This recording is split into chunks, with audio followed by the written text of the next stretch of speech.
ఇవ్వచ్చు, తప్పలేదు. ఇప్పుడు ఎంపీ సీట్లు కావాలంటే 6 ఎంపీ సీట్లు టీడీపీలో కమ్మ సీట్లు ఉన్నాయి. విశాఖపట్నం, రాజమండ్రి, ఏలూరు, విజయవాడ, గుంటూరు, నరసరావుపేట.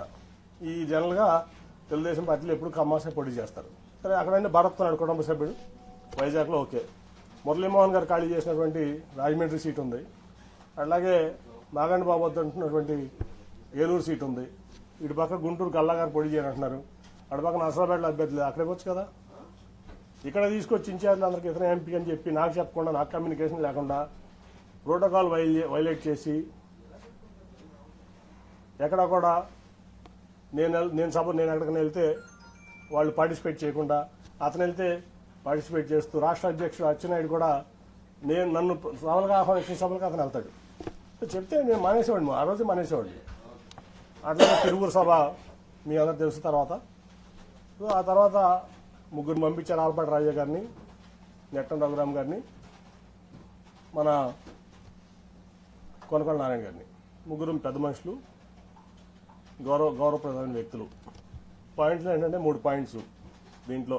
లోకేష్ గారు, నేను అతనికి అప్పచెప్పా కదా సభ బాధ్యతలు, నాని అన్న ఎందుకు ఇంటర్ఫియర్ అయ్యాడు అనేది లోకేష్ గారు అన్నారు మాతో. అంటే నాకు ఎవరు చెప్పారు, నాకు అఫీషియల్ కమ్యూనికేషన్ ఉందా, లేకపోతే మీ ముగ్గురులో ఎవరైనా చెప్పారా అతను వస్తున్నాడని, కానీ అతనికి అప్పచెప్పారన్నది. పొద్దున్న టెలికాన్ఫరెన్స్లో అచ్చెన్నాయుడు గారు చెప్పారంటారు. నేను టెలికాన్ఫరెన్స్లో ఎప్పుడు లేను ఈ పార్టీలో. ఏ రోజు నేను టెలికాన్ఫరెన్స్లో ఉన్నాను, జూమ్ కాన్ఫరెన్స్లో ఉన్నాను, నేను పార్టీ ఇంటర్నల్ మీటింగ్లో ఉన్నాను. ఎందుకంటే అవన్నీ వేస్ట్ అని నా అభిప్రాయం. సో నేను లేను. కనీసం మీరు ముగ్గురు చెప్పాలి కదా. ఆ రోజు ముందు రోజు ఆలపాటి రాజా గారును రఘురామ్ గారు నాకు ఫోన్ చేసి మీరు వస్తున్నారా అంటే నేను వస్తున్నాను అని చెప్పాను. ఎందుకంటే అధినేత వస్తున్న సభకు నేను రాకుండా ఎట్లా ఉంటాను, మీరు అయితే రేపు సన్నాహ సభకు ఏర్పాట్లు చేయాలి, మీరు గైడ్ చేయాలని 2 అంటే వెళ్ళా. ఆ రోజు కూడా అప్పుడు తెలియజేసిన నేను వెళ్ళేవాడిని కాదు. వెళ్ళిన తర్వాత రౌడీ మొక్కలతో నన్ను కొట్టించాలని చూశారు. మా వాళ్ళందరూ కలిసి అడ్డం పడి నన్ను రక్షించుకున్నారు. పోలీసులు కూడా చాలా యాక్టివ్గా ఉండి నన్ను రక్షించుకున్నారు. అంటే నా కుటుంబంలోనే చిచ్చు పెట్టి నా కుటుంబ సభ్యుడితోనే నన్ను కొట్టించాలని కూడా మరి లోకేష్ గారు ఎందుకు అనుకున్నాను నాకైతే అర్థం కాల. నేనేం చేశాను, ఈ పార్టీకి ద్రోహం చేశాను? నేనేం తప్పు చేశాను? 9.5 ఏళ్లలో నేను చేసిన తప్పు ఒకటి చూపించండి. పార్టీ పట్ల కానీ, విజయవాడ పట్ల కానీ, విజయవాడ ప్రజల పట్ల కానీ. ఎందుకు నన్ను ఇట్లా చేస్తున్నారు? ఎందుకు నన్ను అవమానపరచాలనుకున్నారు?